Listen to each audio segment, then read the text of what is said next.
Ladies and gentlemen, mwena tusanyisa okubalaba kono nnako olwaleero. Abasiraamu salamu alaikum wa rahmatullahi taala wa barakatuh. Abenzikiriza endala mukama yeebazibwe. N'olwaleero tukomyewo abali ku TikTok osobola okuwandika mu Kojja Mpaata Media n'otufuna bulungi, oba Elgon Breaker ojja kuba otufuna bulungi. Ku YouTube tukozesa Fezo Promotions era ojja kuba obulaba nga buyitamu wansaawo. Nako olwaleero gye ntambuliddeko ewa muganda wange bwe twazirunda, bwe twaziyonka, bwe twazikuba, bwe twalyanga ebicepere ng'akaseera kabadde kanene nnyo, naye ekyennaku ennyo abadde Mida. Awo Mida waliwo be tuba tulese abadde prison. Amanyi abakadaga nti Mida ogamba emidaali egy'abaana abawangudde, abadde mukomera. Naye awo si w'ensonga otujja tuukawo, wabula olunaku olwaleero leka asooke yeeyanjule ndyoke nkomewo mbagambe lwaki tuli wano. Sebo weeyanjuleko. Amanya n'eddoboozi mpozi nga sinaba kweyanjula. Abasiraamu assalamu alaikum wa rahmatullahi wa barakatuh. Alaikum salaam wa rahmatullahi. Abalokole mukama yeebazibwe. Amiina nnyo ssebo. Abakatulisi baba bagamba bwe tusse ekimu. N'amadiini amalala mwenna mbassaamu ekitiibwa. Amanya agange nze Elgon Breaker ate nga nze Beeka, nze Abubeeka. Nsanyusa okubeera naawe Mr. Kojja Mpaata Fezo Promotion okubanga musobodde okujja ne munnoonyaako. Tunyumyemu ku ebyo bye nalaba mu lugendo lwange olw'okutwalibwa mu busibe. Nsanyusa nnyo okubanga oli nange wanene olunaku lwaleero. Amiina. Kakati ebintu bingi byogerwa biwulirirwa. Olunaku olwaleero banaye tugenda kukolanga emboozi zino okwetooloola Uganda. Era waliwo n'emikwano gyaffe abali mu nsi ez'enjawulo nga nabo baagala bagabaneko, kuba wano tulinawo amawanga mangi naye ng'omuntu amaze ebbanga tawulizaako bantu beewaabwe biki ebigenda mu maaso. Kati tugenda kufunangako abantu okuva mu Kenya, Zanzibar, Zambia, South Africa, mu America. Wona tujja kuba tufunanga, tujja kubeeranga n'engeri bwe tukikolamu ku interviews zino.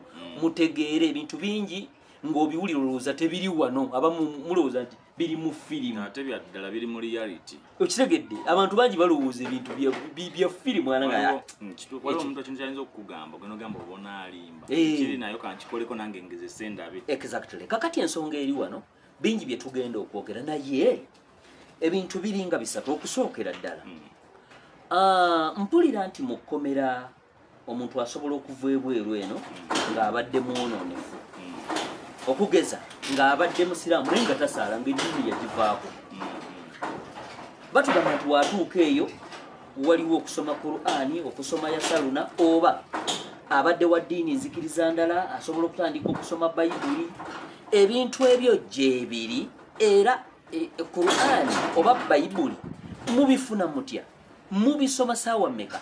Era omuntu asobola okuyigira eddiini mu kkomera n'akomawo wabweru eno n'atandika okusomesa abantu abalala ng'eyali omuwaguufu, omuntu gwe yagamba nti yalemma n'addamu n'adda nga ali down on earth nga mukakkamu ng'embeera nga n'abantu bamwesirimisa bagamba nti oyo ye Breaker, oyo ye gundi yakolanga bwati ne bwati ne bwati. Njagala kumanya omuntu asobola musoma Bayibuli muzijjawa, Qur'ani muzijjawa, musoma biki, era omuntu asobola ovaayo n'abeeranga adde eno n'atandika okusomesa abantu gy'asomye mu kkomera. Kakati kiriwo ekiti ebiseera ebisinga omuntu yenna naye baba nga bamusiba mu kkomera, naye baba bamusiba nga yakuzzaako omusango, otuuka ng'ekiseera n'omusonyiwa. Omanyi lwaki? Nti waliwo abantu abazza emisango mu butamanya, n'oluvannyuma lw'okutuuka eyo mu kkomera atuuka n'eyejjusa bye yakola n'adda eri Katonda. Ofuna nti bakukwata ne bakutwala mu busibe. Olaba ensi gye tulimu wano eno nsi ndala. Kati waliyo n'eri ensi nayo ki? Nsi ndala. Kati eri ensi yebeera ey'okujjukira omutonzi, ey'okujjukira Allah, ey'okujjukira Katonda akuyamba akujje mu bunnya.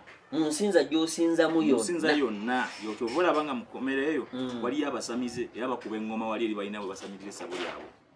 Babakkiriza okuba eŋŋoma? Bakubya ddala eŋŋoma ne basamira mu kkomera eyo.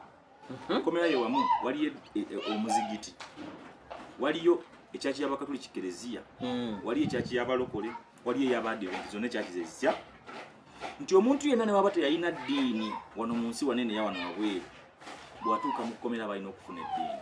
Lwaki? aba yayanira omukisa ogwokubiri ogwo gujja ng'osobose okusaba Katonda. Onfuna bulungi?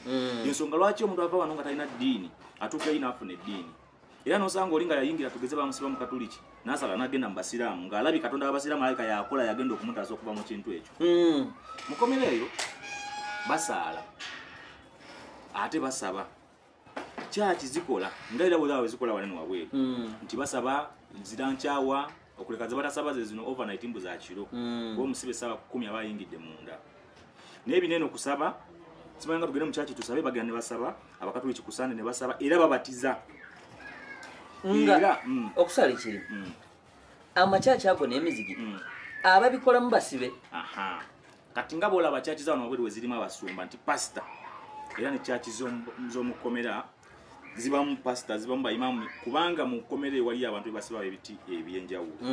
Basiba basoma obusawo nga yali dokita omukuukuutivu ne basiba omusumba nga yali pasita omukuukuutivu sheeka bayimamu bonna babaayo wa Alhaji nga yali aji yakagende Makka emirundi gyonna naye nga ali eyo kkomera. Kati abo abantu abo be babeerawo ku lw'emizigiti be babeerawo ku lw'amakyaki. Weewaawo nga bo mulimu ababa nga tebalina busobozi bwa kwetuusaako bintu bisobozesa oba kangambe ebyetaagisa mu muzigiti oba mu makyaki. Nti ne wabaawo bano abava ebweru nti nze kojjampaata gy'oli mu kkola ey'okusoloza makanzu nkofiira busenya naddagala sabbuuni nti ne zijja ne zidonatingira abasibe bayibuli. Bananga akakuba katandiseemu naye mujja kagumira kazikolerewo mpola mpola kana atabuka tujja kujjako badonatingira ku Ruhani. Ku Ruhani zezo ne zibayambako abasibe okusoma eddiini okujinyikiza. Ne weesanga nga abadde Omukatuliki agenze mu balokole.